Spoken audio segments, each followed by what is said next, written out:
क्या एक social media page देश की सरकार के लिए सिरदर्द बन सकता है?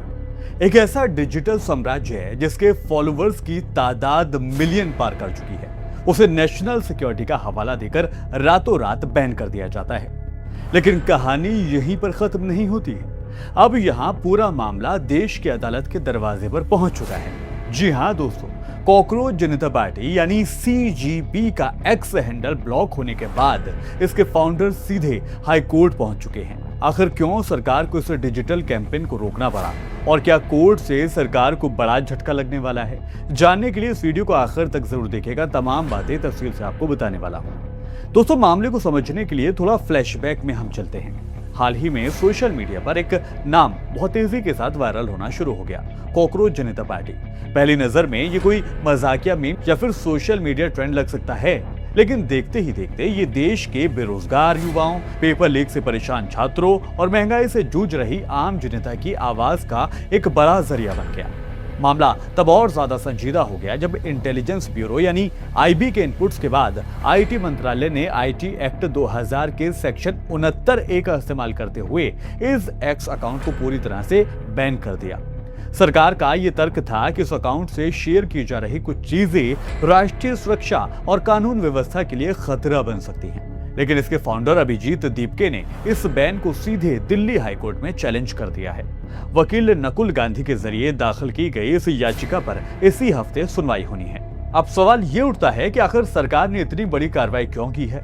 सरकार और सुरक्षा एजेंसियों का ये मानना है कि कई बार ऐसे anti establishment social media handles के पीछे कुछ ऐसे एलिमेंट्स या फिर विदेशी फॉलोअर्स जुड़ जाते हैं जो अक्सर देश के आंतरिक माहौल को बिगाड़ने का काम करते हैं। भारतीय जनता पार्टी के नेताओं और मंत्रियों का भी यही इल्जाम रहा है कि कई बार युवाओं और किसानों के जेन्युइन आंदोलन की आड़ में भी कुछ देश विरोधी नैरेटिव चलाने की कोशिशें शुरू हो जाती हैं। डिजिटल स्पेस में फेक न्यूज और प्रोपेगेंडा को रोकने के लिए सरकार के पास अकाउंट ब्लॉक करने के अलावा कोई दूसरा रास्ता नहीं बचता है। लेकिन दूसरी तरफ इस सिक्के का एक और पहलू भी है दोस्तों।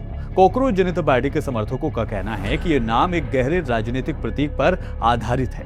जैसे कॉकरोच हर मुश्किल हालात में भी जिंदा रहने के लिए जाना जाता है, ठीक वैसे ही देश का आम युवा और मध्यम वर्ग आज आर्थिक दबाव, बेरोजगारी, लगातार होते पेपर लीक, चाहे वो नीट हो या फिर SSC के बीच संघर्ष कर रहा है।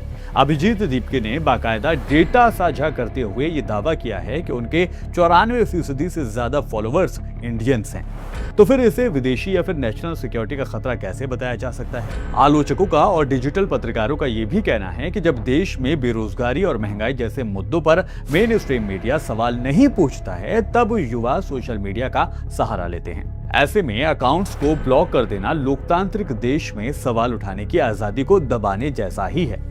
अतीत में भी अगर आप देखेंगे तो 4PM या फिर पॉलिटिक्स जैसे डिजिटल मीडिया आवाजों को बंद किया जा चुका था, लेकिन कोर्ट के दखल के बाद उन्हें राहत मिल गई और वो फिर से काम करना शुरू कर चुके हैं। इसीलिए इस बार भी सबकी नजरें हाई कोर्ट पर टिकी हुई हैं दोस्तों। एक तरफ देश की सुरक्षा और संप्रभुता सबसे ऊपर मानी जाती है, जिससे कोई भी समझौता किसी भी हालात में नहीं किया जा सकता है, लेकिन दूसरी तरफ युवाओं की जायज मांगे भी हैं। रोजगार के मौके और लोकतंत्र में सवाल पूछने का अधिकार भी उतना ही जरूरी है। अब हाईकोर्ट इस मामले पर क्या फैसला सुनाता है, ये देखना बेहद दिलचस्प होगा।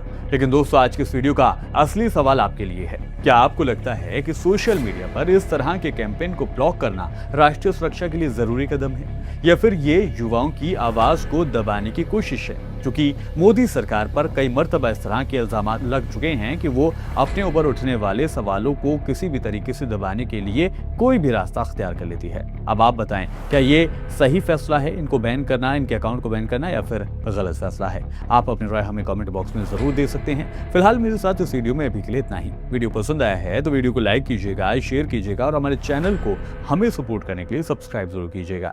फिर होगी मुलाकात। आदाब, नमस्कार।